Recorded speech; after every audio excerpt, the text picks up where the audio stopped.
বাবা, ও একটা পারভার্টেড, ওকে এক্ষুনি বের করে দাও। আমি ইনসিকিউর ফিল করছি। এই যে ম্যাডাম, মুখ সামলায় কথা বল। ছোট কাজ করি বলে যাতা বলো তা হবে না। কত বড় সাহস, এখন আমার চোখের সামনে থেকে বের হয়ে গেল। বেরো। কিন্তু আমি তো কি করছি এটাই তো বুঝলাম না।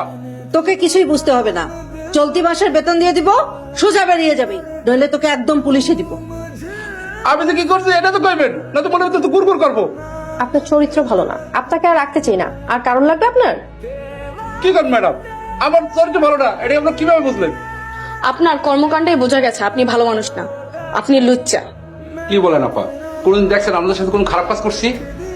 তুই দাঁড়া, এই ধর, আমি এক্ষণ ওসি সাহেবকে ফোন দিচ্ছি। ও বাবা গো,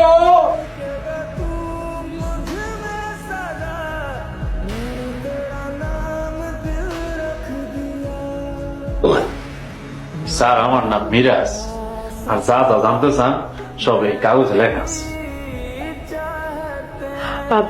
তুমি তো দেখতে শুনতে অনেক ভালো, সিকিউরিটি গার্ডের কাজ কেন করো? ম্যাডাম ছোটবেলার ভুল, এই ভুলেরই ফসল।